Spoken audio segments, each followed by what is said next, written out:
In the previous video, we used SPSS to generate 3 different random samples of 400 from our population of 250,000 individuals. Then we used SPSS to summarize responses in each of those samples on a variable called var_b, and then we compared the results for var_b from each sample to what we know is true of that variable in the whole population. What we found was that all 3 of those random samples produced results for var_b that were very, very close to the actual percentage distribution of that variable in the population of 250,000. In fact, each of those samples included the full range of possible responses to the var_b question, and the percentages of individuals giving each of the possible answers differed from the actual percentage in the population by less than 2 percentage points. All 3 of the relatively small random samples were amazingly accurate. We have to remember that those results were based on responses from 100% of the individuals selected to be part of each sample. In fact, however, it is actually pretty rare for everyone that was chosen to be part of a sample to respond. If they don't all respond, will the sample still be accurate? Percentage of people selected in the sample who actually do respond is called the response rate. Response rates have been declining for a long time. You can probably see how if the response rate were 95%, there would be little likelihood that the results would be very different from what the whole sample would have produced. The 5% that didn't respond would have to be extremely different from the 95% who did respond for their absence from the sample to skew the sample's results. However, the lower the response rate is, the greater the possibility that the differences between responders and non-responders might make the results of the sample not representative of the population. When we plan surveys, we usually have in mind some number of respondents we want data from in order to be able to do whatever analysis we have in mind. But given how low response rates are, then we usually have to start out with substantially larger samples so that we will ultimately end up with enough responders to meet our goals. For example, if we want to end up with a sample of 1,000 respondents, and we expect the response rate to be only 20%, and that's not unusual at all these days, then we would need to select an initial random sample of 5,000 in order to end up with 1,000 respondents when we're done collecting data. Let's see how accurate a random sample of 5,000 that gets a 20% response rate might be for our population. So our first step is to select the initial sample of 5,000. So I'm going to go up to data. I'm going to tell it to select cases. I want a random sample of exactly 5,000 from our whole population. Continue. I'll have it filter out the unselected cases. SPSS has now selected our sample. So let's take a look at var_b and see what it looks like. So here's the results SPSS has given us for the sample of 5,000. You can see that this is still really very similar to what we know is true in the population as a whole. So our initial sample of 5,000, random sample, is still going to be a very accurate representation. And now let's simulate a 20% response rate for this sample. I'm going to go back to Data tab now and change the filter unselected cases to delete the unselected cases and save the selected new sample cases to a new file, which I'll name sample 5,000. So go to Data, select cases, leave this the same because this we've already done. We're just going to change this part. Instead of filtering them out, we're going to copy the selected cases to a new data set, which I said would call it sample 5,000. And now when I say OK, SPSS has now created a second data set. And it's here, name is sample 5,000. And these are the cases that were selected when we sampled from our population just a moment ago. So let's scroll down and just verify that we have, in fact, 5,000 cases in the sample. So we'll go all the way down to the bottom of the data file. And sure enough, at the bottom of the file, we have case number 5,000. So this is that new sample of 5,000 that we just generated. Now let's think about what is going on when we get a low response rate. The question is, why are some people responding while others are not? Are responders different from non-responders?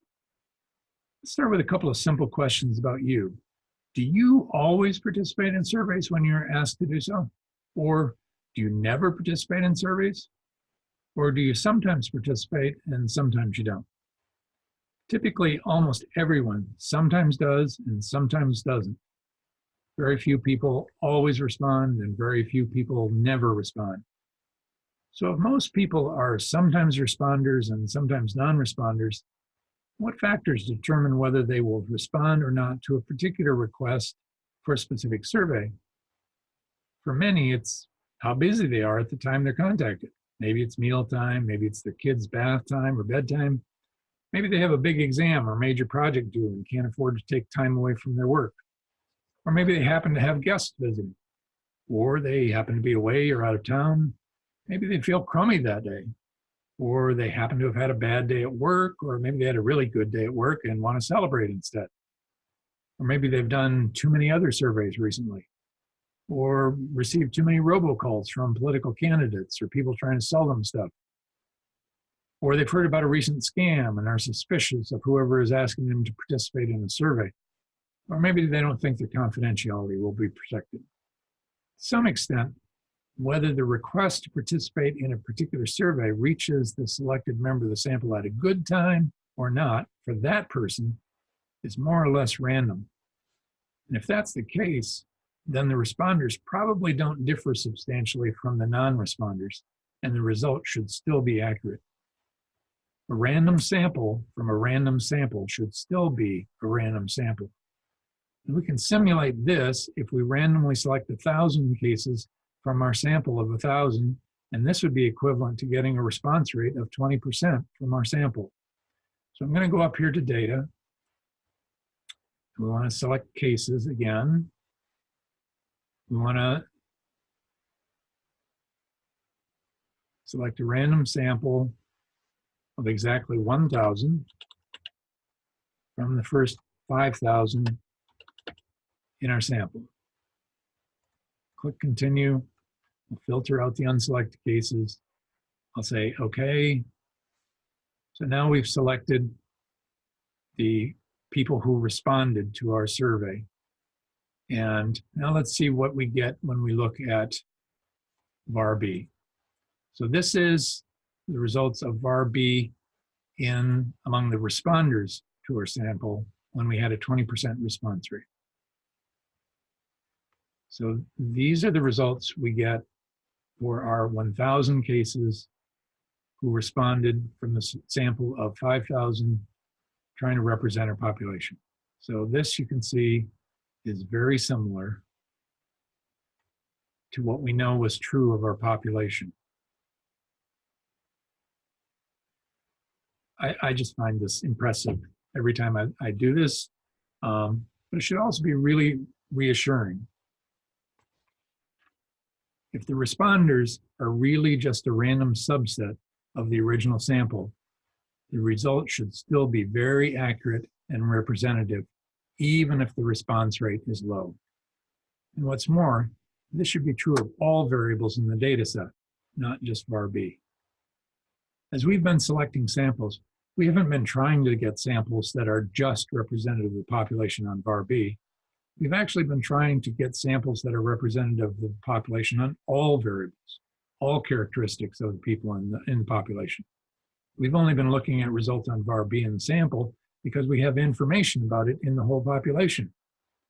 If our random samples accurately represent the population on a characteristic we know, they should also accurately represent the population on the other characteristics of the population we don't know. That is, of course, precisely why we conduct sample surveys.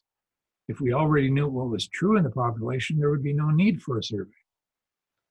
Let's look at the results of the low response rate sample on multiple variables. I'll have SPSS give us another frequency distribution for VAR-B and for 3 other variables. And I'm going to have it give us the result, frequency distributions for VAR-1, VAR-3, and VAR-7. Click OK. So here's the table of results for var B that we've already looked at. And here are the three new variables we've asked it for results on. So this distribution represents pattern of answers for when during the day calls replace two people in that sample. Second variable, this is the distribution on N, and it has to do with whether they were called during these blocks of time, morning, afternoon, during the week, or evening and weekends. And the third variable has to do with which days of the week calls were placed to contact people in the sample. So these are the distributions. At this moment, we don't know if these are accurate reflections of what is true in the population or not. But because we have a random sample, we assume they are reasonably close to being accurate. However, because this is a demonstration, we actually have data on these variables in our population file, so we can go back and ask SPSS to give us the frequency distributions for these other three variables in the whole population of 250,000, and we can see if these were accurate or not. So this is my file that has this sample of 5,000 in it, of which only 1,000 were responders to our survey. So I'm going to move that down out of the way. And here's the file that had our whole population in it. And I'm going to say, we're going to reset this. So instead of just the 5,000 that were selected for the sample, I'm going to get the whole file back so that we're going to analyze the entire 250,000. So we've reset it, all cases will be included. I'm going to say OK. And now what I'd like to do is to go ahead and find out frequency distributions for var B, 1, 3, and 7.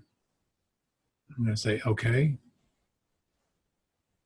And now we have those results. So to make it a little easier for us to see what we have, I'm going to copy all of these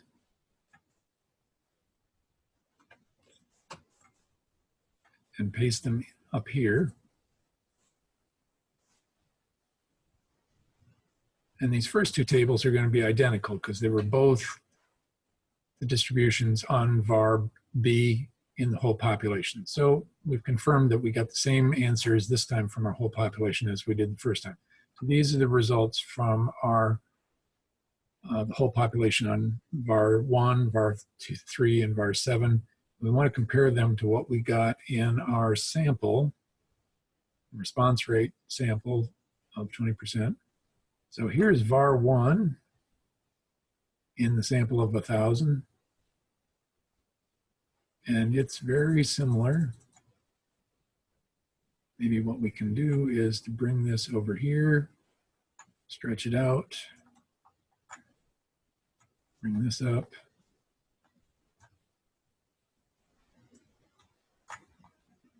So get them side by side.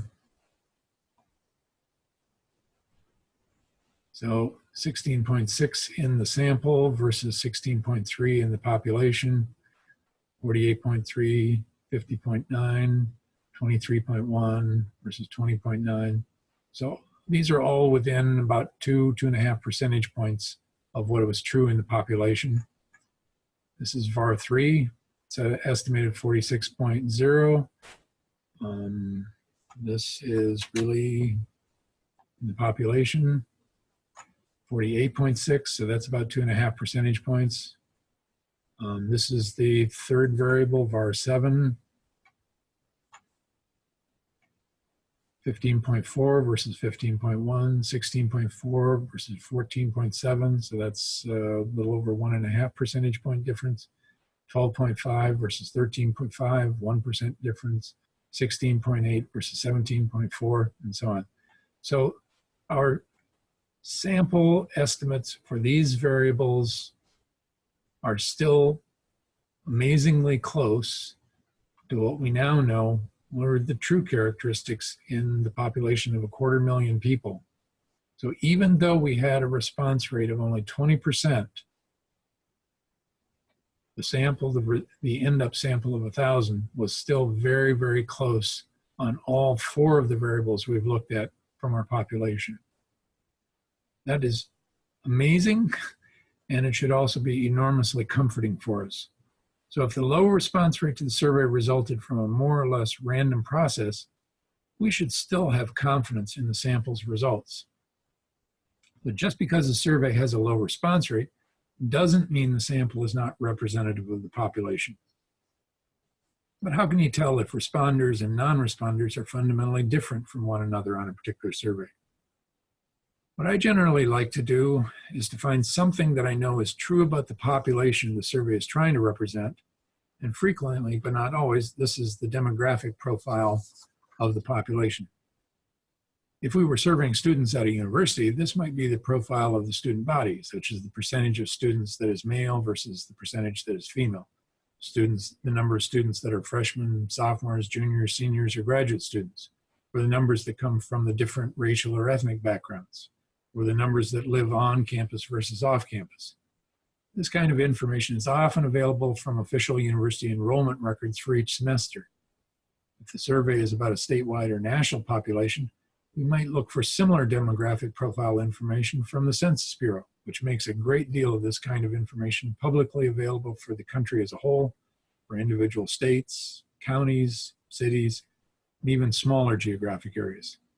If I find that the demographic profile of the sample of responders I have for a survey is a reasonably close match to the known demographic profile of the population the sample is supposed to represent, then I feel pretty confident the sample I have will still be reasonably accurate representation of what is true in the population on the other variables in the survey also, even if the response rate is much lower than I would like. If the profile of the sample isn't quite as close a match to the population as I would like, there are several things we can do through weighting the sample that might actually improve its accuracy, but that is a topic beyond the scope of our current demonstration. Our purpose here has been simply to address whether small samples can give us accurate information about large populations and whether low response rates make samples unrepresentative. I hope the demonstration has clarified why it is important that we use random samples, and that if we do, why we can be reasonably confident in the survey's results, even if the response rate is low.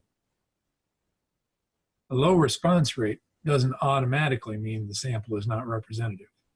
Most of the time, a random sample is still a representative sample in spite of the low response rate.